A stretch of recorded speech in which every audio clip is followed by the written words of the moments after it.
Welcome, everyone. It's a pleasure to be here and to talk about challenges and opportunities for characterization of fine particulate matter indoors in the frame of the 15th webinar of the Brazilian Journal of Analytical Chemistry.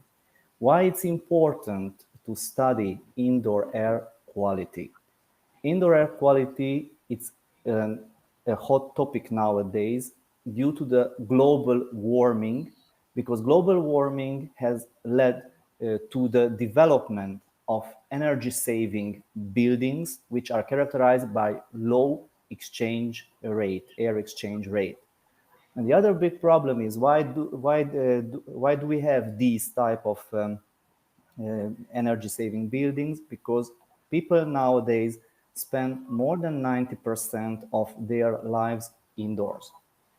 And because of working, because of commuting, because of living.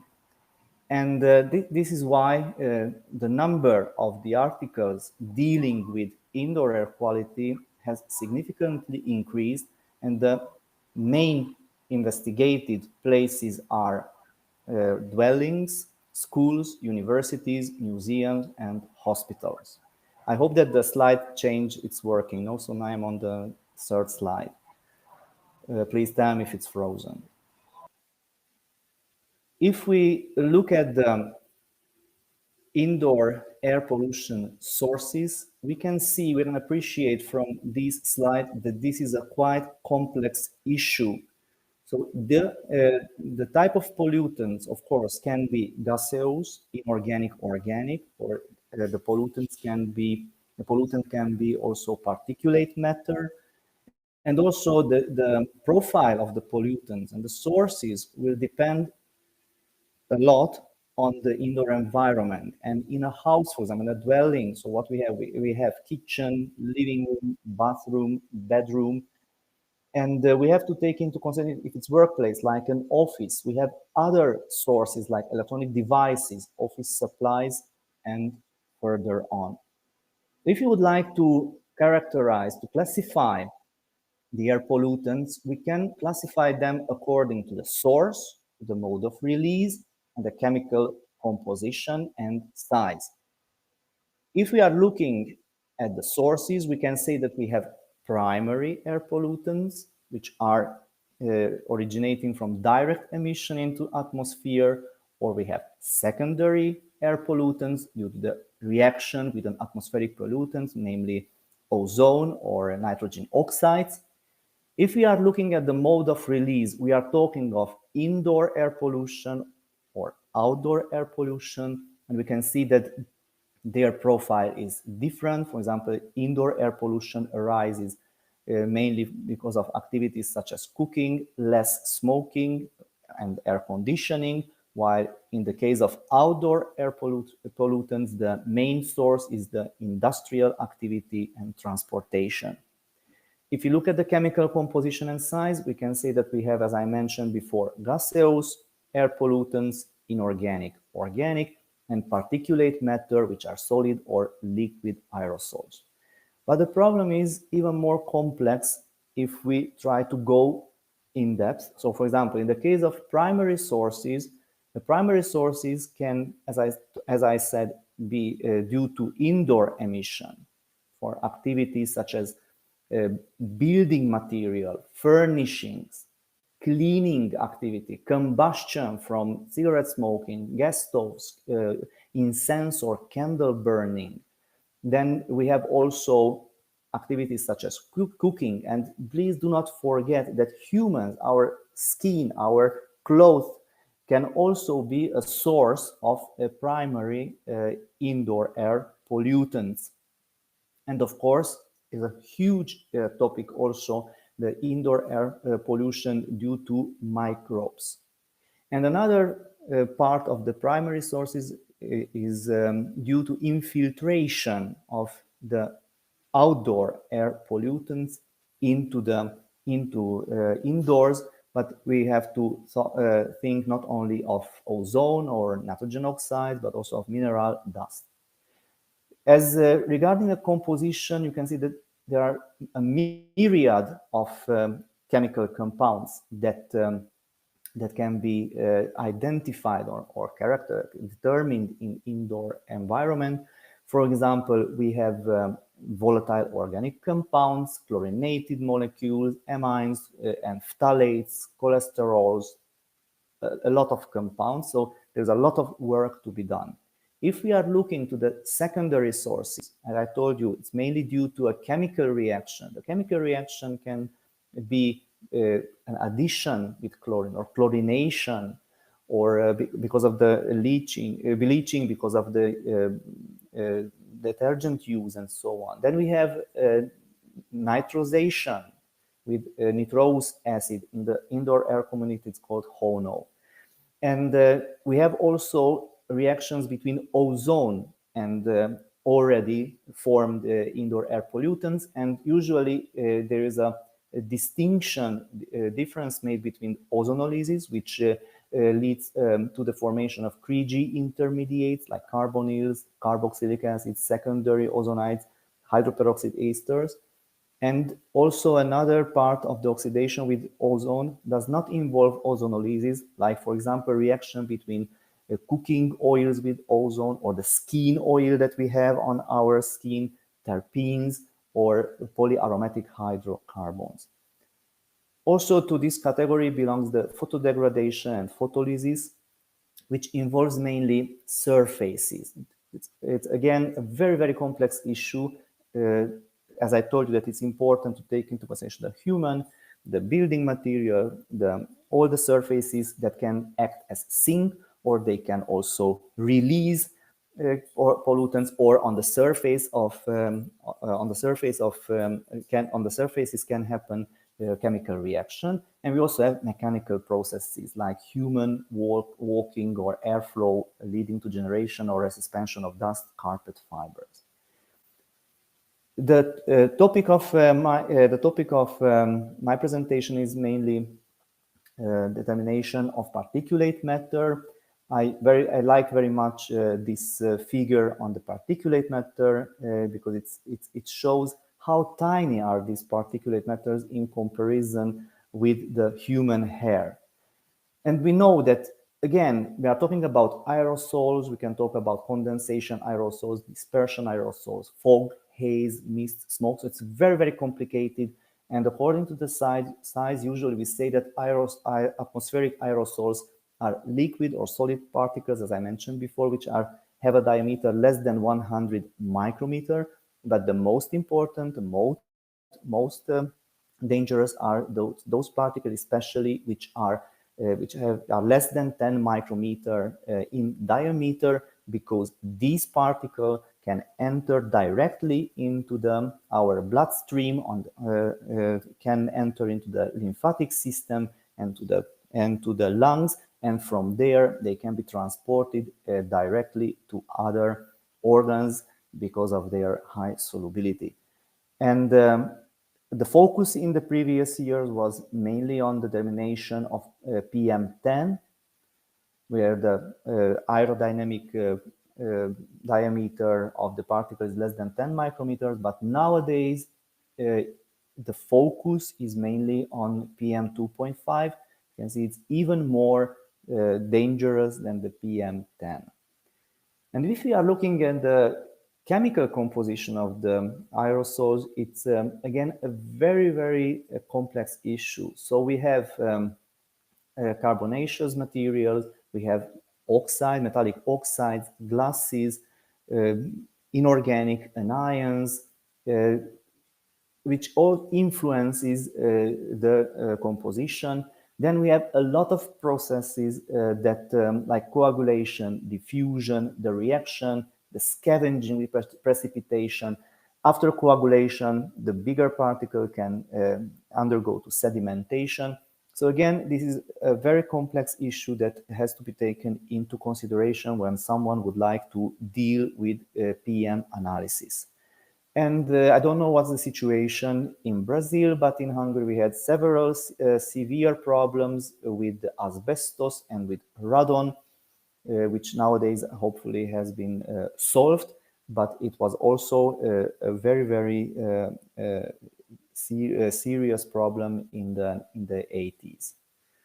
And if we are looking at the composition of inorganic particles, so again, we are looking at the element side. So we can detect elements which are originating like aluminum, iron, calcium, silicon, which are originating from soil erosion, rock dust, coal combustion.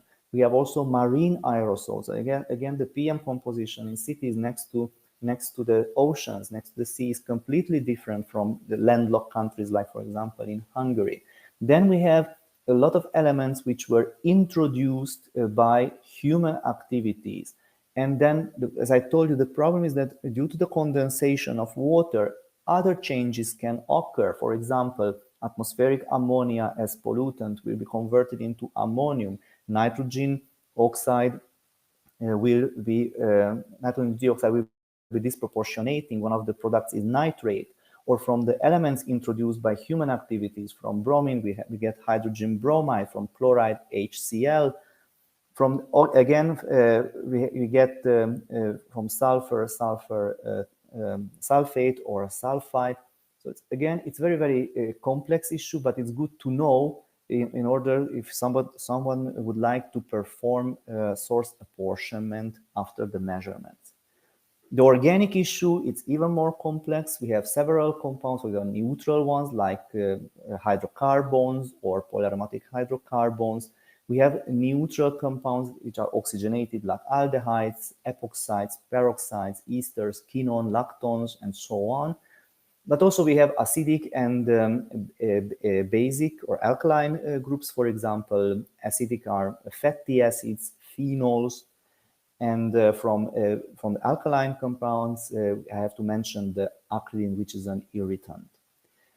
A very important topic is to determine the polycyclic aromatic hydrocarbons, which can be on the surface of the particulate matter. So, they can also be along. The more volatile ones can be also present in the atmosphere. So we have particle-bound and atmospheric polyaromatic hydrocarbons, which are usually originating from the incomplete combustion of engines from vehicles, and they are highly carcinogenic.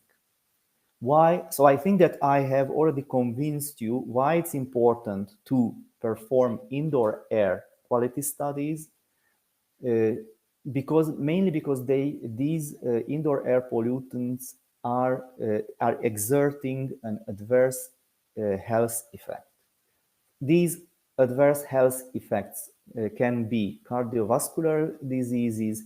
These indoor air pollutants can cause respiratory tract diseases or irritation, for example, eye irritation.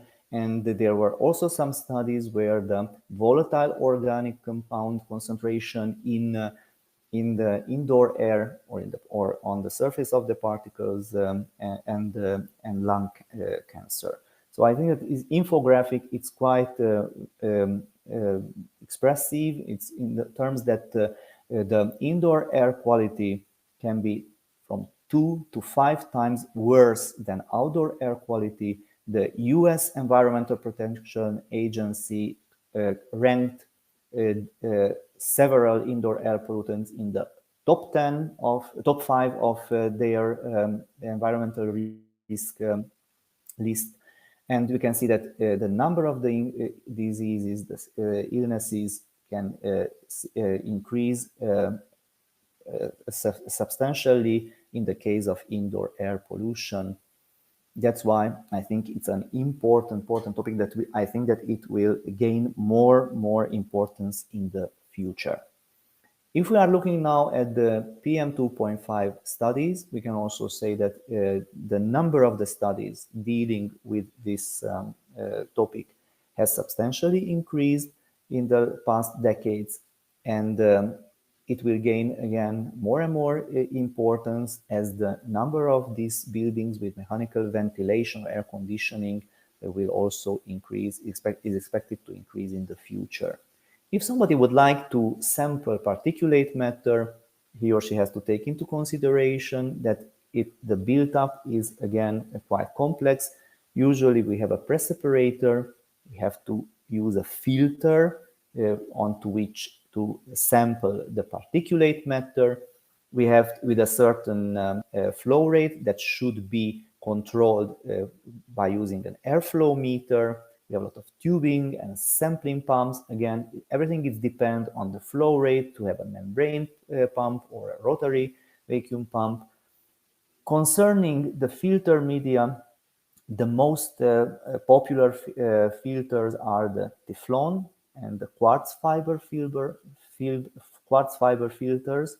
And the biggest problem is that also you can see from this last column on application that there is no unique filter that is suitable for all what we would like to determine. So first of all, the mass concentration, or the elements, the inorganic or organic ions, the organic compounds, or the elemental carbon. So because of the nature of these filters. So as I mentioned, the most popular are the quartz fiber filter, which is good for organic carbon, for elemental carbon analysis, but Teflon is much better for elemental analysis. And due to the fact that the quartz fiber filter samples have quite high blend values for several elements. Of course, these filters, again, should have a low hygroscopicity. They should have a high efficiency, and for the collection of PM, and to be mechanically and thermally stable, and of course chemically inert. Again, the next topic is then, okay, we know that we would like to determine PM, we would like to determine the components in the particulate matter. We know that it is better to determine the PM 2.5, but always the goal is to protect human health. And to protect human health, it means that all my measurements should be oriented towards the assessment of the human exposure. For this, there are several approaches. For example, the direct measurements, when it's made directly on a person. No, we put the samplers, especially close to the breathing zone. Okay, there are also the biological monitoring, which is not topic of this presentation, which is also very important. And there are the indirect methods, usually the fixed stations, measurements using fixed stations, indoors and of course outdoor. And what's the problem? The problem is that if we would like to use the direct measurements, we need a lot of time, a lot of money, a lot of individuals that are willing to do it on a voluntary basis. And it's not always easy because we interfere with the daily routine of the person. So that's why usually what we do is that we prefer to do fixed sampling campaigns, fixed sampling or fixed measurements, fixed station measurements, of course. And then we have to take into consideration how to do an extrapolation of the results obtained in this case, because it depends, of course, on the distance of where is put the sampler, the fixed sampler, in comparison with the human, or where is the indoor air pollution source, or how much time do we do this, because it's also a question on exposure. And usually the urban background monitoring stations are not suitable, the outdoor urban monitoring stations, to retrieve data and to estimate the human exposure, because they are usually not very precise from this point of view. Of course, that if we would like to do a sampling campaign, like also in my life, what we did not want to focus only on the PM. So we would like to have multi-component analysis. So if if somebody has the time, the money, and all the willingness, then we would like to determine a lot of compounds. And these slides only want to illustrate that these measurements can be done in continuous mode, or in time integrated mode. And this means, for example, that in time integrated, if you look at the NO2, nitrogen dioxide, it can be determined in form of chemi-adsorption, for example, as nitrite ion, and to be converted into reddish purple azodite, which can be spectrophotometrically, UV photometrically determined. Or there's the possibility, if we have already the nitrite or nitrate ion, to be determined by ion chromatography. For ozone, we also have, in the case of time-integrated analysis, a diffusive way, and then subsequent ozonolysis and condensation to form an azide, which can be determined by UV spectrophotometry. And if somebody would like to determine VOCs and carbonyls, there are also the possibilities to have time-integrated data by either passive sampling, when the diffusive body is placed into a sampling point, and after a certain time, certain amount of days, number of days, can be collected back and extracted. In the case of VOCs, we can use thermal desorption. In the case of carbonyls, we can extract in a solvent the compounds. But we always have the possibility of active sampling by using pumps, which again, if it's done at home or at the workplace, it's bothering the people because of the noise that the pumps are making, because then air is filtered through cartridges.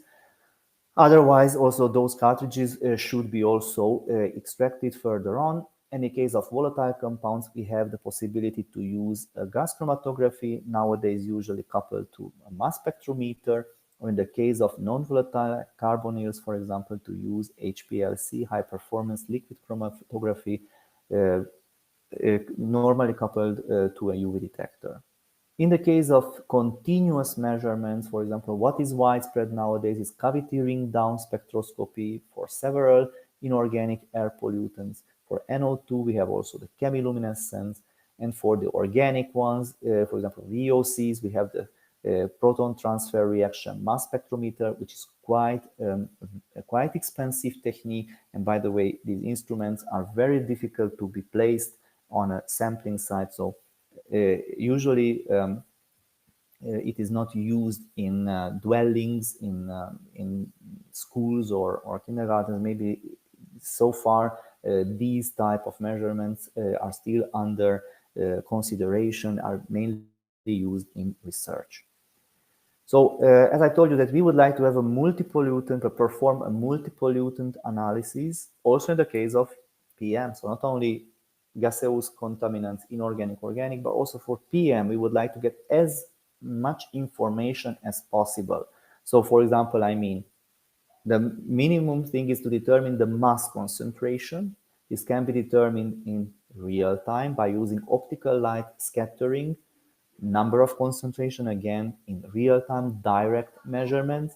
Then mass concentrations, what we use normally is time integrated. It's much cheaper. In this case, we have the filters onto which the PM was collected. And then the PM, the mass concentration is determined through weighing on a microbalance in a climatic chamber. The problem is, especially if it's an indoor PM sample, is that the resolution of the microbalance should be around 1 microgram.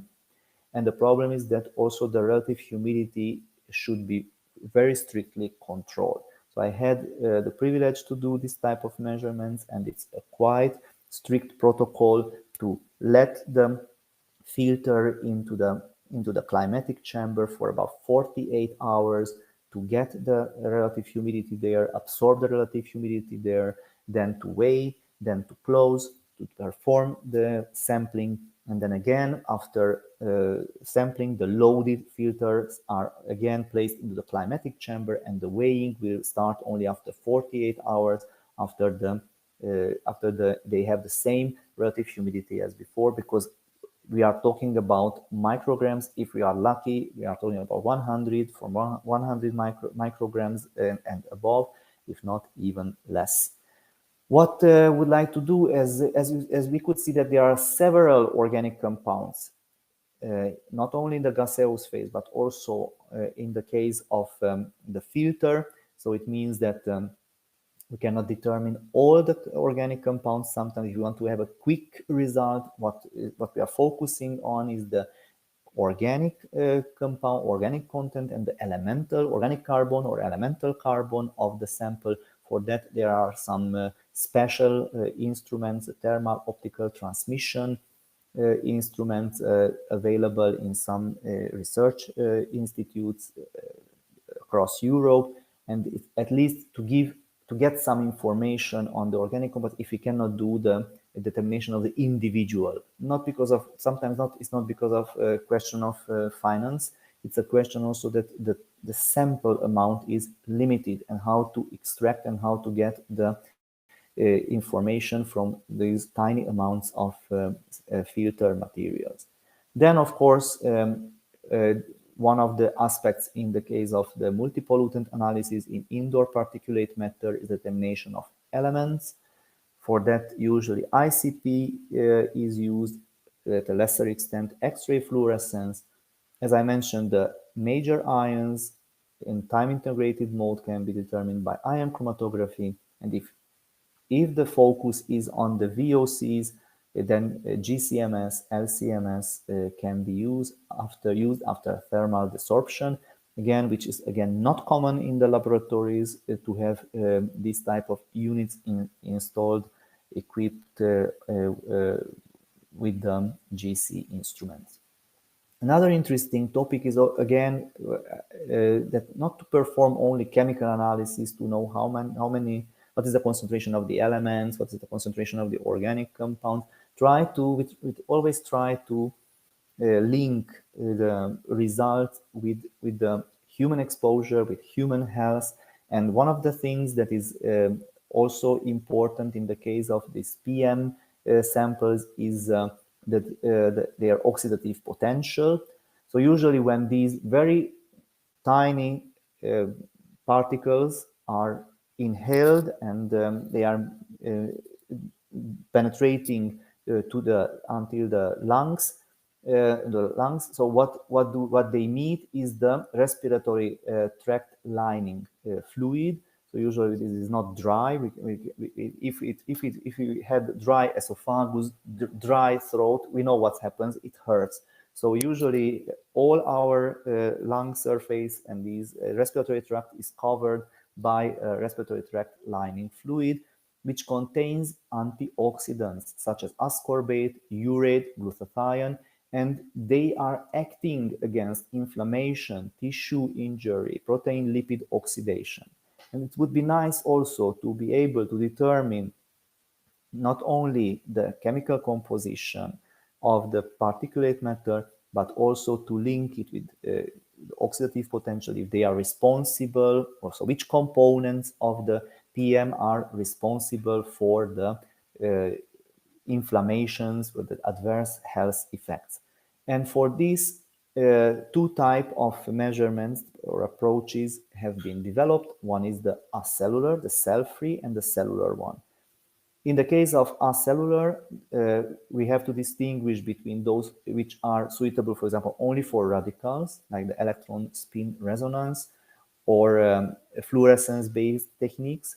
What is much more common is to use the depletion of these antioxidants. So it means that usually adequate portions of the PM samples are incubated with this respiratory tract fluid, for example, containing glutathione, ascorbate, dithiothreitol in a certain concentration, and then to see after the incubation of 4 or 5 hours or 1 day, depends on the protocol, to see how much remain from these antioxidants.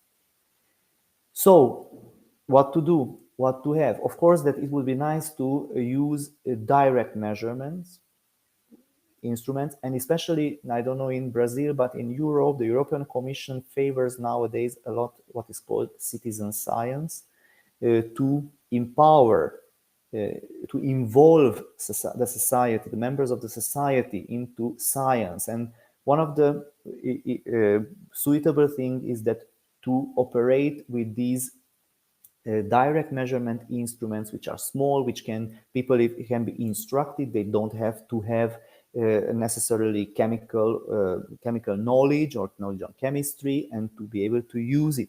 And one of the biggest direction now in this indoor air research is the development of sensors.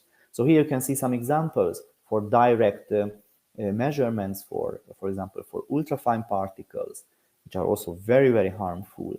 Carbon monoxide based on the electrochemical sensor, CO2, which is the CO2 direct measurement instrument is based on infrared absorption. What's the advantage from a chemical point of view, from a scientific point of view, is also that we can register peaks, the short-term peaks of this indoor air, while in the case of time-integrated, either passive or active sampling, what is obtained is a mean value. So it's also, for our point of view, this is important to perform direct measurements.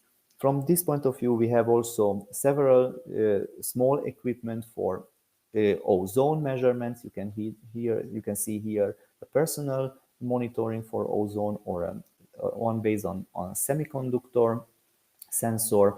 And for NO2, formaldehyde, total volatile organic compounds, also we have several sensors developed.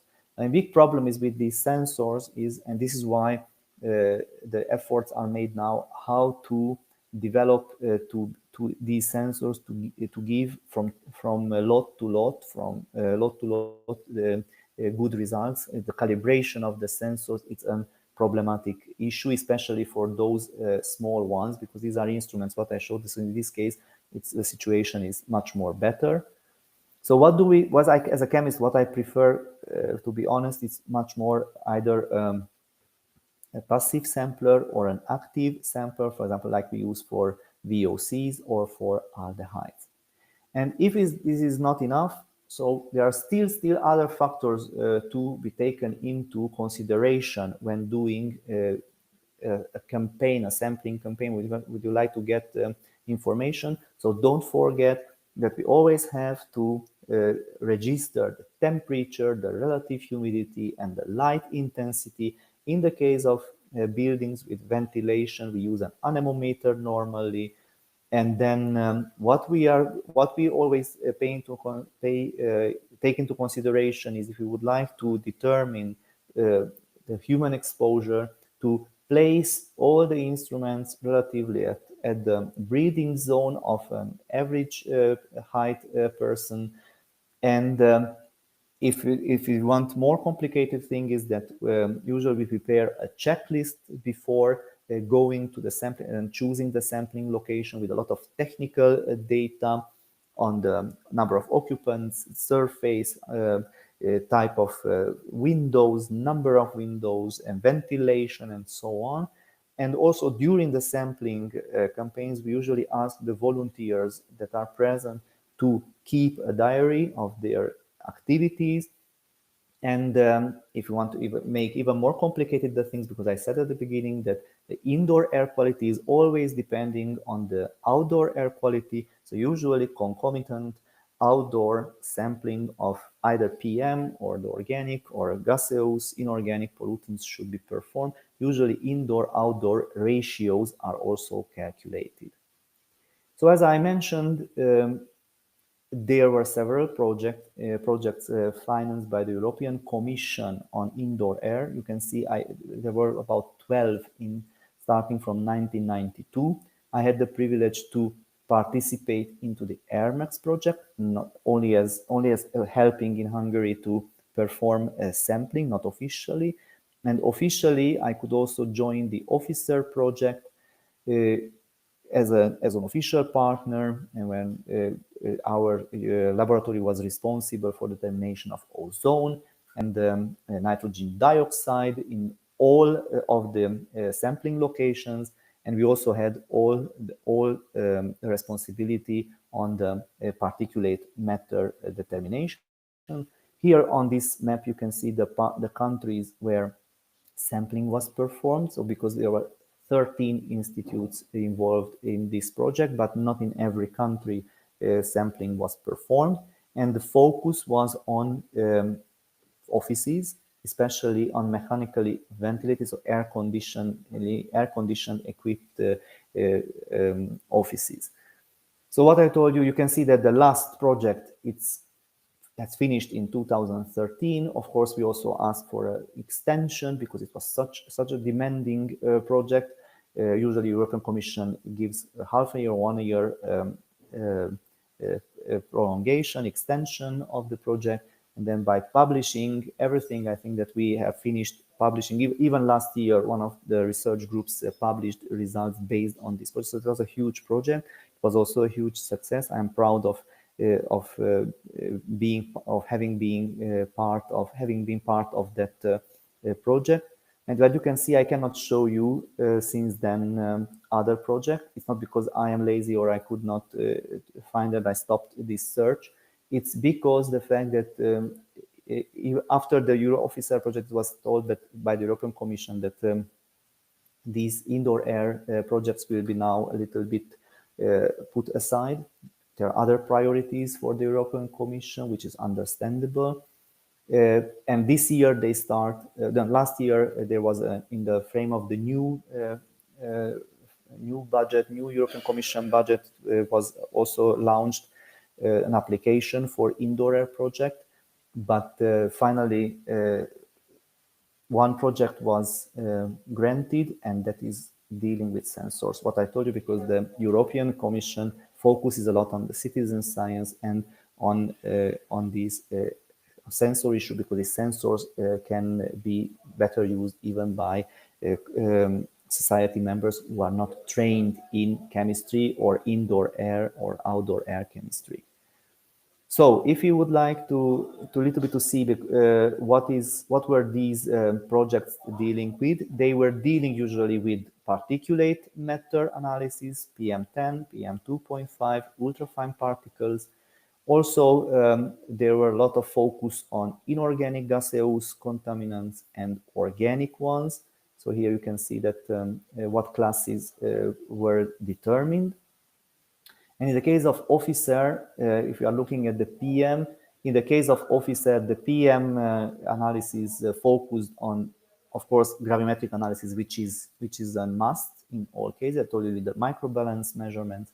And we focused on elemental characterization, mainly by inductively coupled plasma sector field mass spectrometer after a microwave-assisted aquaregia digestion.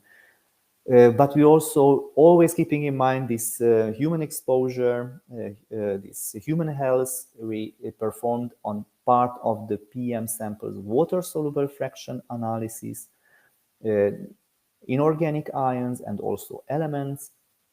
And because of the fact that these filters, which had around between 37 and 47 millimeter diameter, and it's finite, so it's not infinite. So it means that we focused from the point of view of organic contaminants only the donation of organic carbon, and parallel, because it's always interesting to get the elemental carbon. You know, the difference is that in the case of organic carbon, the PM sample is combusted in the presence of helium and helium, while in the case of elemental carbon, also in presence of oxygen. So this is how discrimination can be made. Then this carbon dioxide is converted into methane, and it's determined by flame ionization detector. And what was key, because this project on because of the health aspects, the human exposure, is to determine the oxidative potential and to link it with the different components. So that's why it was a crucial point of this project, because we know that that not all the filtered materials are suitable for each type of measurement. This is a dream, but it's unfortunately not true. So let us see. I would like to show you one part of the work which was performed in Hungary. We evaluated about 20 office buildings, But of course, the measurements, to carry out measurements, it's very, very expensive to carry out in, by the way, in 2 seasons, in summer, and because there's also seasonal variation, summer and winter season. So based on the further preliminary evaluation, just done with a lot of checklist work, with also with the evaluation of the health status of the volunteers. We chose 5 buildings, 5 office buildings equipped with air conditioning. It is alongside the Danube River and characterized by medium and high intensity, but not heavy one, and not so heavy one. And the first thing what was surprising is when we determined the mass concentration, indoor and outdoors. I always mentioned you that we cannot perform indoor measurements without outdoor ones. So in the case of this, because of the focus was to analyze, to get data from buildings equipped with mechanical ventilation, preferably air conditioning, so we had to place the PM sampler next to the air intake outside. And inside, you can see we tried to insulate the sampler because it was a quite noisy one. This is another big problem, how to, if you would like to have a sufficient amount of PM sample, how to do the insulation, how to not disturb the everyday life or the working life of the work of the employees there. And it was surprising that if you look at this plot, that we plotted the outdoor PM 2.5 mass concentration, a microgram per cubic meter of air filtered or sampled as a function of the indoor PM 2.5 mass concentration, you can see that okay, from indoor point of view, there is no uniform regulation across Europe. So usually say that the 15 microgram per cubic meter is something which below it's adequate. So in this case, the indoor air PM 2.5 mass concentrations were quite adequate. But if you look at the outdoor ones, it's scaring because several passed. There are 2 values. For example, if you take the World Health Organization guideline, it's not obligatory, but guideline values. At that time of this project, the annual guideline value was 10 microgram per cubic meter. You see in several cases, we had higher PM 2.5 concentration for outdoor.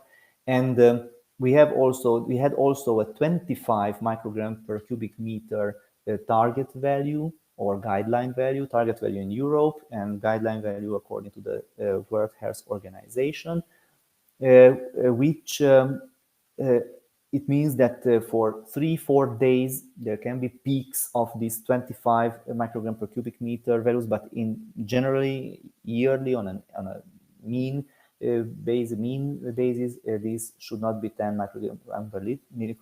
microgram per cubic meter. But you can see that now, since September 2021, the guidelines of the WHO were decreased.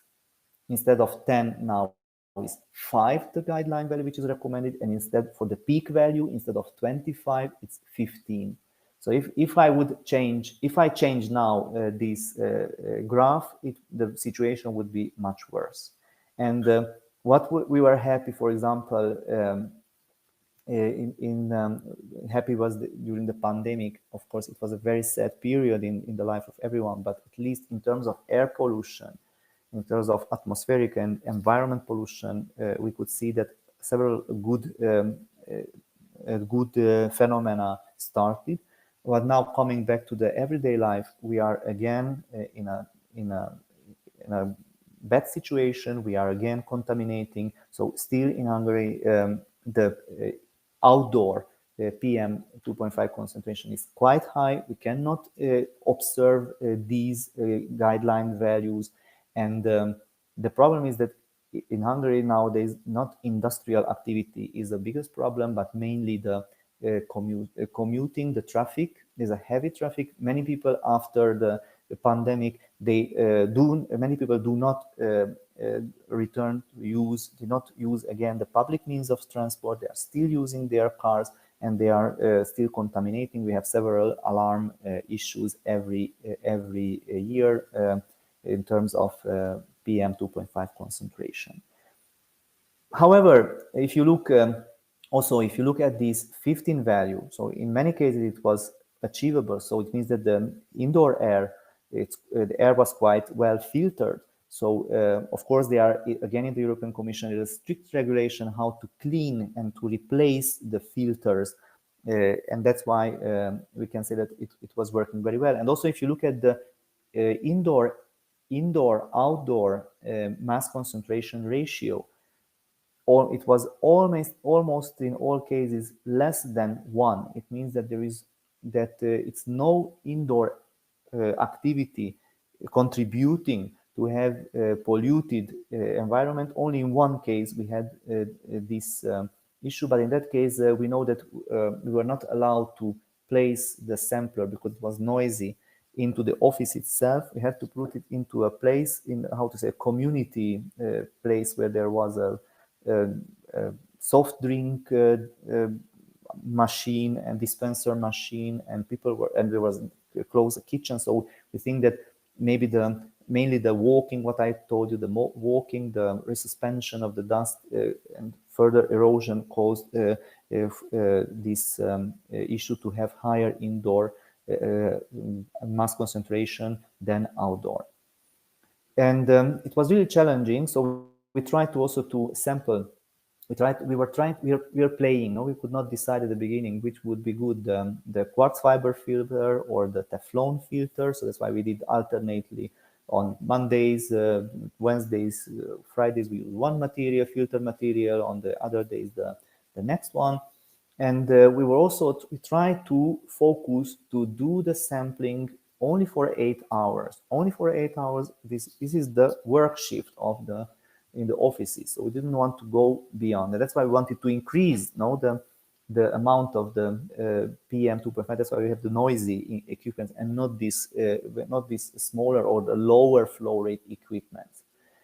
In terms of elemental analysis, we could see that with the 8 hours, the mass was very, very little in order to perform analysis. So that's proper analysis, the wet digestion. I mean, the wet chemical analysis, the digestion with microwaves and aquaregia. So that's why we opted for PIXE, proton-induced X-ray emission. It was quite good. We got better results in the case of Teflon filter. The quartz one, because of the fact that its fibers have a certain depth, or the penetration of the proton beam was not very good. So, but you could see that in the case of Teflon, we could determine quite a lot of elements, and there were not too many differences between the indoor elemental composition of the PM and the outdoor one. And even we could identify that, for example, in one of the sampling places, it was an office where the correspondence with the clients was done, and we could clearly identify calcium carbonate, which is an additive from paper. So it was confirmed by scanning electron microscopy measurements and the corresponding X-ray fluorescence spectra. In the case of these elements, this data, we could do more and more data evaluation. For example, one of the interesting approaches is to calculate the crustal enrichment factor, which is calculated relating the elemental concentration results, to the crustal rock composition determined by Vedapol in 1995. We could do this for for outdoor concentration of elements, and usually it is believed that if this crustal enrichment factor is higher than 100, it's clearly clearly due to anthropogenic activities between 10 and 100 both. And if it's less, I mean crustal and non-crustal emission sources, so anthropogenic, non-anthropogenic, and less than 10, it's definitely, for example, soil, dust resuspension, and so on. And we could see here that how the lowest enrichment, crustal enrichment factor was for titanium, and then how it increased until sulfur. There were not too many differences between the red and the blue columns, which refer to the outdoor-indoor crustal enrichment factor. But if we divide them, the indoor to the outdoor, usually if we get the new enrichment factor, which is the indoor enrichment factor, it was introduced by one of our colleagues at our institute, Professor Sharma. And he said that if, again, the indoor EF for an element, it's around 1, it means that there is no infiltration from outside, and I think that it can be quite nicely seen. So only for some elements have a higher indoor EF than 1, but for the maximum value. But if you look at the mean, the situation is quite good. In terms of oxidative potential, again, and this was a crucial factor in the project, because we were keen on determining this oxidative potential. We had colleagues from London, from the King's College, who were performing these measurements for the project partners. And you can see, I've told you, we had the loaded PM sample. We took out with a punch small discs, which were incubated in respiratory tract lining fluid, a synthetic one, of course. Otherwise, it could have been problems to use real ones. And what was the first experience? Because of the membrane filters, these very, very small discs rolled. And that's why the English colleagues asked us to perform the PM sampling onto quartz fiber filters, because that was much more easy to handle and to perform the incubation. What was observed? So they tried to incubate this respiratory tract lining fluid consisting of ascorbate, urate, and glutathione. Ascorbate and urate can be determined by high-performance liquid chromatography with electrochemical detection, and the glutathione by a microplate reader using an enzyme-linked assay. Glutathione determination is very, very complicated. It's oxidized very easily. It interferes also with ascorbate, with other compounds. So it cannot be, by chromatographic means, it's very, very difficult to be determined. And of course, then we observe that you can see, if you look at this graph here, columns, there are no columns on urate depletion. So we started with 200 micromolar concentration of ascorbate and reduced glutathione, and urate was inert. Where was depletion was in the case of ascorbate and reduced glutathione. And this shows only this campaign, but we also showed seasonal changes on this. And what then we tried to do, it was to do a correlation study. Okay, we had the elemental concentration, and to our surprise, very little correlation was observed between the oxidative potential, the depletion rate, and the element concentration. We had 2 cases, in the case of chromium and zinc, when we got a correlation supported statistically, mathematically statistically. And I thought that in the case of glutathione mainly, yes, in the case of ascorbate, nothing. And I thought that, okay, if it's glutathione, that the correlation will be between zinc and the chalcophil element, between the sulfur and the chalcophil element, like from the zinc. But to our surprise, also chromium, which is not a chalcophil element, also showed some correlation. So this means that the issue is much more complex. And our suspicion was that mainly if there is responsible for this depletion is much more the organic compounds than the inorganic ones. And maybe this is also understandable. If you look at the chemical composition of a particulate matter, usually we know that the elemental content is about 5% or less than 5%, and the majority is organic, elemental carbon, organic carbon, and of course microorganisms also involved. Usually the results of depletion, of the antioxidant depletion, was expressed in terms of the micrograms of the PM 2.5 collected. Other possibility is the air filtered through these 8 hours, but the proper one, which is more used for human exposure, is the to relate the depletion of the antioxidants to the mass of the PM 2.5 sample.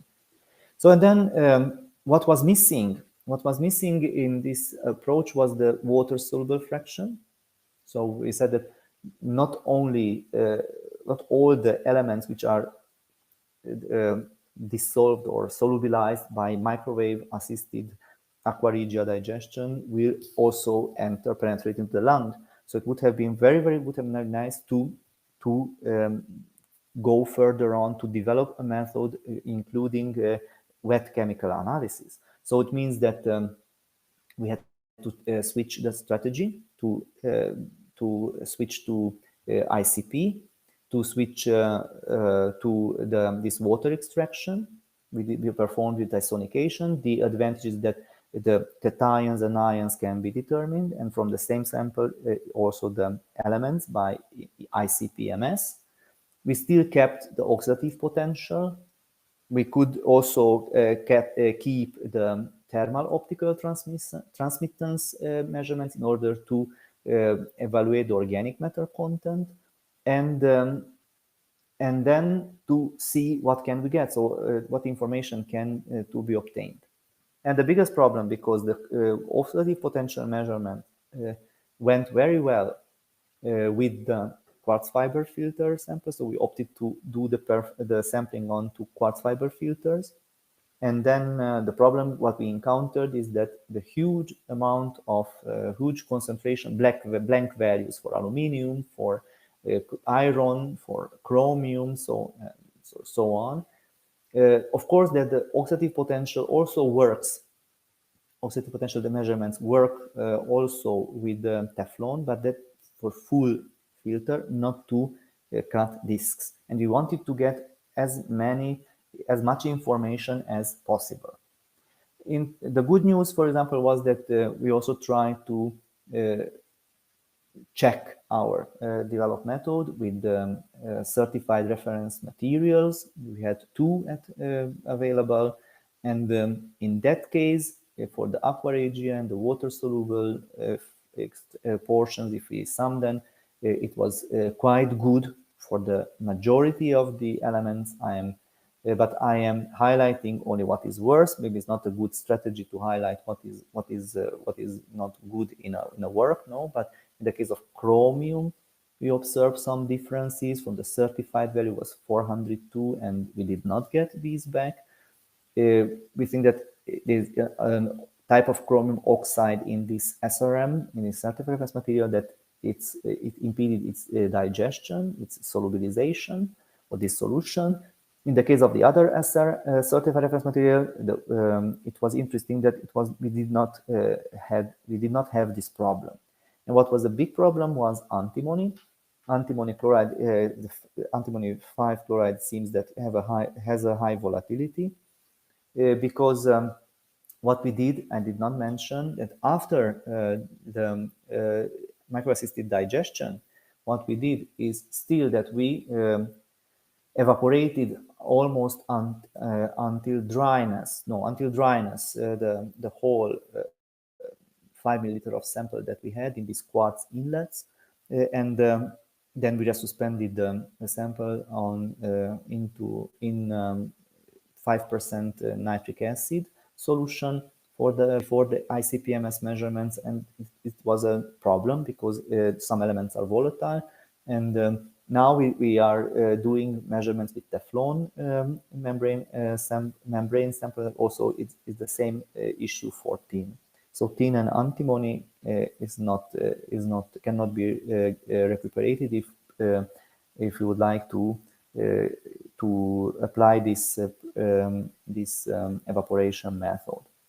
In terms of the inorganic ions, I think that we could get very good instrumental and method detection limits, good linearity, sensitivity, and we tried also to spike the sample and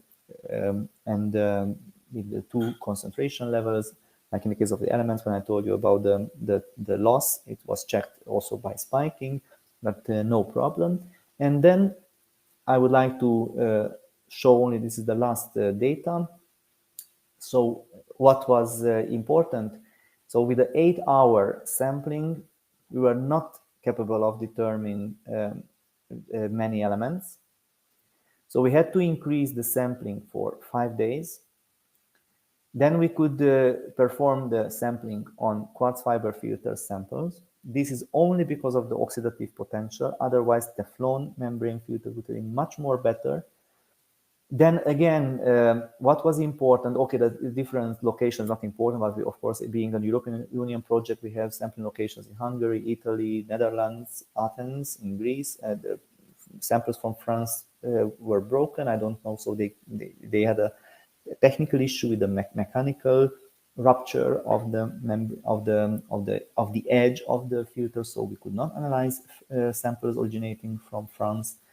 And what we observed that it depending on the flow rate of the pump. If the flow rate was higher, so you see tolerant people in the Southern Europe, because they could support, how to say, beer with the noise of the equipment for 5 days, because in that case we could collect, or in that case sufficient amount of PM was collected, and many of 13, 14 elements out of the 15 that we could monitor by ICP, the high resolution equipment that we had at that time, monitor the elements.